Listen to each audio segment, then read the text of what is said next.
पास आकर बोला, काफी सुंदर लगती हो और मेहनती भी हो, यह सब मेहनत छोड़कर कुछ और करना शुरू कर दो तो मेहनत नहीं करनी पड़ेगी। मैं घबरा गई, मैं बोली, छोटे मालिक मैं समझ नहीं पाई। तो वह मेरे समीप आकर मेरे कंधे पर हाथ रखकर बोला, जाने मन मैं यह बताना चाह रहा हूँ कि हम जैसे नौजवानों का दिल बहला दिया करो तो हम उतनी ही मेहनत दे देंगे।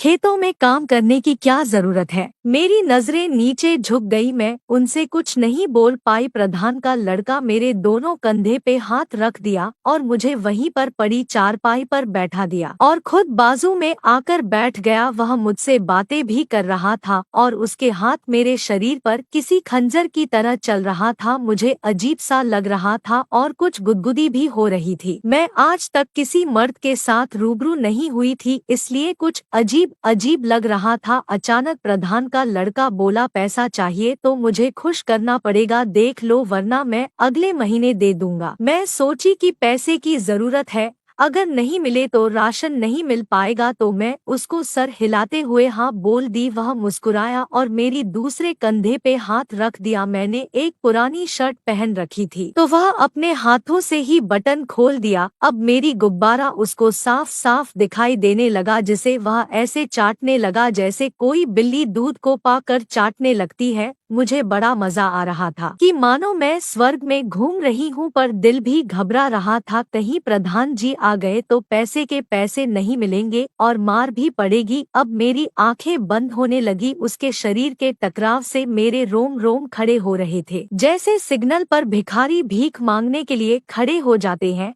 मैंने थोड़ा ढीले कपड़े पहन रखे थे तो मैं थोड़ा और अच्छी लग रही थी। वह मुझे बार बार हिला रहा था तो मेरे गुब्बारे बार बार हिल रहे थे, जिसे वह आम समझ के चूसने लगा था। फिर अपना बायां हाथ घुमाकर मेरी बाजू पर रख दिया, करीब करीब अंग्रेजी स्टाइल से मुझे तरपा रहा था और शुरुआत नहीं कर रहा था। मैं इंतजार कर रही थी कि कब वह शुरू करे और कब खत्म करे, क्योंकि मुझे घर भी जाना था। देर हो जाएगी तो सब लोग चिंता करेंगे, इसलिए मैंने सर उठाकर उसकी ओर देखा और मुस्कुराई। वह समझ गया कि मैं तैयार हो गई हूँ तो वह मुझे कातिल नजरों से देखा और उठ खड़ा हो गया। फिर उसने अपना डंडा निकालकर हिलाया। वह इतनी तेजी से हिलाया था कि मेरी हंसी छूट गई। मुझे हंसता देख उसे रहा नहीं गया और वह जल्दी ही मेरे पे रख दिया और फिर जैसे मोटरसाइकिल चलता है उसी तरह पैर चलाने लगा। मेरी तो जैसे जान ही निकल रही थी। मैं चीख नहीं पा रही थी क्योंकि मैं फंस चुकी थी और उसका प्यार जैसे मुझे इनाम के तौर पर मिल रहा था। करीब 15 मिनट तक उसने मुझे पकड़ रखा और फिर हटा। मैं उठी तो देखा उसका मुंह पूरी तरीके से पसीना से नहाया हुआ था। उसने पसीना पोंछा और 500-500 के 2 नोट देकर बोला, जाओ ऐश करो। मैं